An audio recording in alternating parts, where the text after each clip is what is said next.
sometimes a dream can be difficult to translate, and as a lucid dreamer, involvement in manipulating the dream can also be a decision you have to make for yourself at the time of being involved in the dream. Now, obviously, as part of my runic journey, I feel it important to note things that happen that seem out of the ordinary, and the dream I had last night certainly feels like that. I mean, in some regard, I am still processing it to a certain degree. But to set the scene, there was someone else with me. I'm not quite sure who. In all honesty, I'm kind of baffled a little bit by that, or maybe it's just, I don't know, not quite so important, perhaps, as the rest of the dream. And it's just really calling back to things of my past, really. And see, a few years back, I had a dream about my nan's dog, Susie, and she was in my dream last night. And it was quite bizarre because both myself and my wife, we have had some discussions about perhaps getting another dog. And I suppose in the recent months there's been a few conversations with particularly my daughter talking about old dog. And maybe that's just been simmering below my consciousness in my subconscious level. But what was really strange about the dream was I had Susie as my dog as in current times, and she passed away a long time ago. I mean, I was, I don't know, 7, 8 years old maybe when she died. I mean, it's just, say, it's from really early memories as a child. My nan had this dog and she never had another dog after that, and she was this white poodle. And what was bizarre about the dream is that Susie was tiny. I'm not saying like normal poodle size and them being tiny dogs. I mean, we're talking sort of would fit here, tiny, but as a fully grown dog, which probably from dream analysis or whatever, there's probably certain things you can attach to that in itself. And there's just something very, Susie was alive but yet seemed very, I don't know, very zombified in some respects, or not. Oh, Susie seemed to be quite feral. Now, some of the aspects of the dream are a little bit vague, and like I say, there was someone else in the dream, and I'm not quite sure who it was. But we were walking along a road, and it's a road that was, if you grew up or you're watching this video and you know the area I'm talking about, there's like a road that stretches from my old school, which was Torral's. It's like almost like a private road that led to, I don't know what it's called now, but it was the old Heath shop. And we were walking along that road, and Susie wasn't on a lead. It was like, no, Susie, you'll be fine. It's fine, blah, etc., etc. Not gonna do anything stupid. And then, as we got to the point where this side road joins the main road with the Heath shop opposite, Susie just ran out into the road and got smushed by a car driving past at a speed that today is impossible along that road because there's speed bumps everywhere. And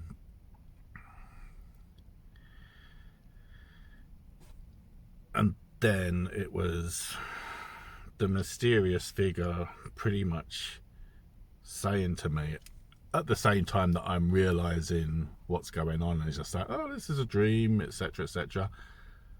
Why don't I just change the dream? I can manipulate dreams, change the dream, and coming to the conclusion there and at that point, it's just like, no. And it sounds quite brutal because it's a brutal scene. I mean, I say smooshed, it's just that sort of, there's no, quite frequently we'll see a dead animal on the side of the road and they're not smooshed. It's more a case of they've been hit and been knocked to the side of the road, but the animal is still intact.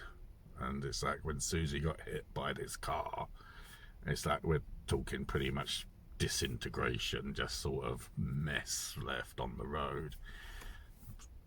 Not very pleasant, really, but it's that crux point of being in the dream that I could have changed it. And even the mysterious figure sort of turned to me and said, you can change this.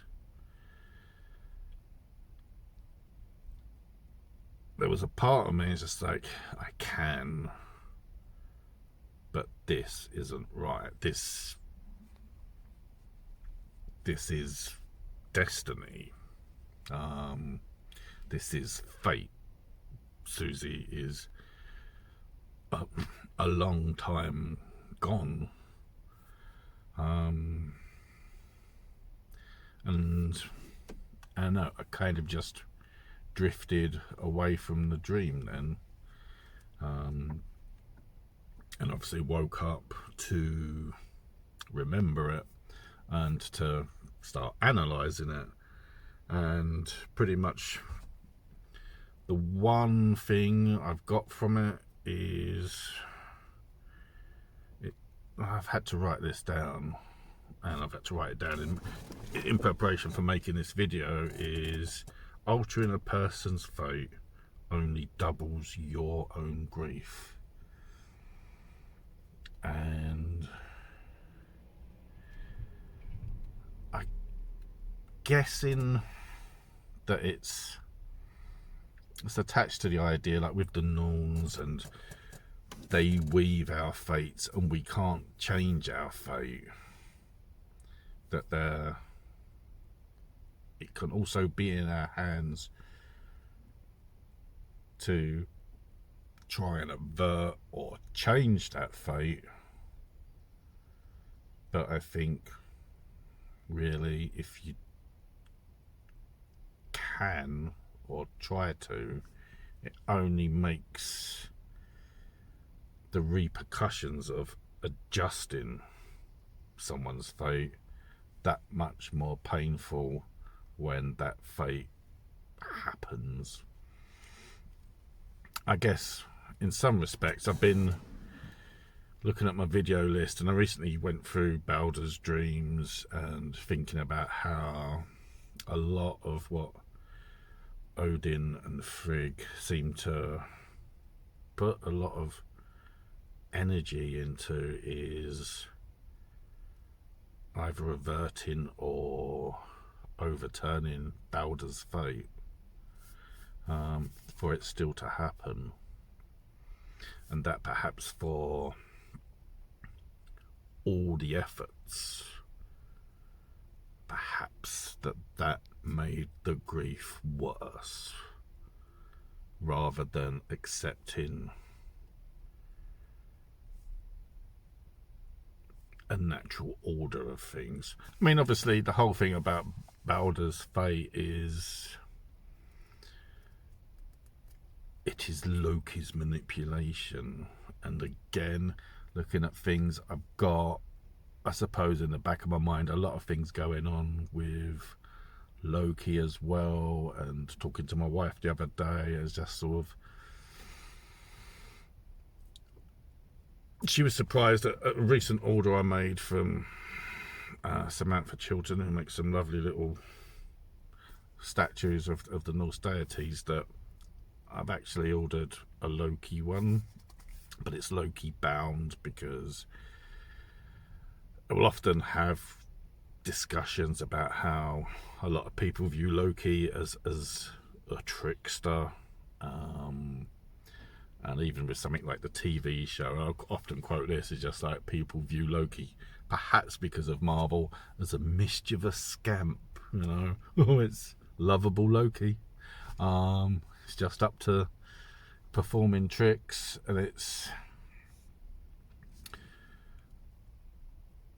as I am going through my journey, one of the hardest things I find is to place Loki somewhere. It's not someone I naturally gravitate towards, and their actions, I can understand there's a need for change. Sometimes things can get stagnant, and sometimes a force for change is good. But Loki doesn't quite fit into that for me. I like structure. I like order. I like calm, really. Maybe it's an age thing or whatever, but I like things to be calm, to be content. As I've said it before, I even made a video of it and that, and it's sometimes the hardest thing in life is to be content. There's nothing wrong with that. And Loki seems to be one of these forces that's just like, no, you don't get that. I will challenge that. And I feel very much like, sort of say, getting this statue of Loki bound is putting Loki in a certain position, acknowledging them, but also acknowledging really that I'm making a judgment, I suppose.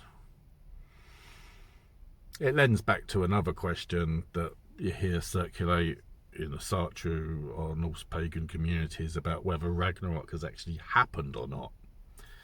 And of course it's that sort of, well, if it has, then our gods are dead, other than the ones that are mentioned as coming back, and Balder sits in place of Odin, or it hasn't happened yet, in which case Odin sits on the throne, leader of the Aesir, and I assume Loki is bound, imprisoned for the crimes they have committed.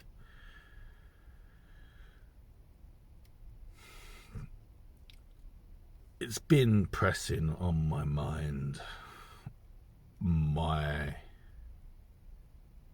understanding of thoughts towards Loki and whether that is a problem or not. I don't want to disrespect Loki, and yet the crimes Loki commits, in particular being responsible for the death of Balder, and seeing how that really seems to be the catalyst for the loss of patience with Loki.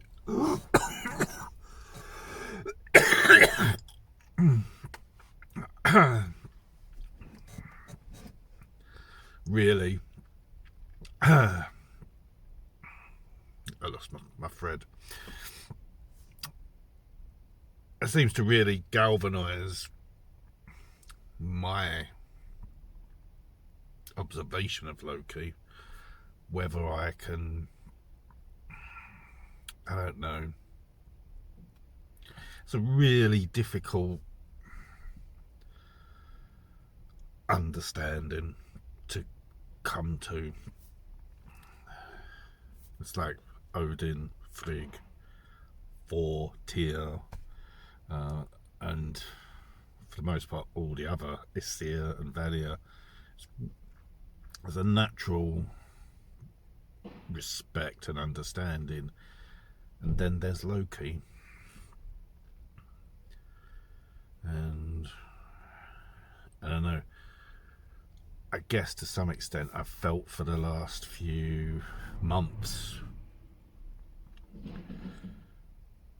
probably even going into last year as well, and sort of really embracing this journey. Loki has been at the edges of perception, sort of waiting to either be acknowledged or throwing challenges at me to respond to. And that presses on my mind quite a lot, because I don't want Loki's attention, and yet perhaps it is inevitable. Even the Aesir probably don't want Loki's attention sometimes, because, you know, Loki comes along and prods things and upsets balance, and I favour balance. What's that got to do with my dream? Well, I don't know. It's just really a diary entry of sorts for my runic journey, and perhaps how I'm looking at that. I'll say, really, the rune I drew yesterday is very much, I accept, a controversial rune. You can argue whether it has a place in the set of runes or not. That seems very much Odin territory, but also Loki territory, and I've got to, I don't know, think about things some more, and see what happens. There's been a very interesting 24 hours. I guess that's the other thing I can only really say. Yesterday I had quite a lot of inspiration, but then I can also say I did a lot of driving, and I do a lot of thinking while I'm driving. But yesterday in particular, for the first time in a long time, I had a lot of inspiration, and this is really sort of going back to comments that have been made to me, like from Rich Sartre UK has all recommended maybe I should write a book, and I have been thinking about it for a while, and yesterday some of that is about shaping what I want to do with a book, but for it to be something that is a little bit different, and not just, I don't know, me talking about things we already know about or you make hot takes on. I think really to talk about the book, what I'm going to do with it, it's just sort of, I've got some ideas, and it all started really from thinking about alternative takes on Voluspa, or additions to my story that I did for Voluspa, and also what I'm going to do creating my book around that, and the poetic Edda, and it being sort of a interpretation of it, but adding some extra stuff into it, and almost putting it into a sequence that feels more appropriate than just the poems lumped together. I mean, I do feel to some extent, like with the Poetic Edda, that it is in a order of sort, but sort of you get to a certain point and it just sort of seems to go off in random streams to sort of get some of the poems told. But I don't know, I've waffled on enough. I think the thing is just really this being a diary entry on what has happened since I drew the Blank Rune and the controversy of that, and probably the controversy swirling in my head a little bit. So if you've listened to me ramble to this point, thank you. I appreciate it. Any comments you might have, they will be appreciated, whether you are agreeing with me or you have questions or you want to disagree with me. All are welcome. I mean, I've got pretty broad shoulders. I can take disagreement, and like anyone else, I'm happy with agreement, and I'll always do my best to answer any questions or respond to comments being made, but that is entirely up to you. If you've got to this point, thank you. Cheers. I'll see you in the next video. Thank you very much.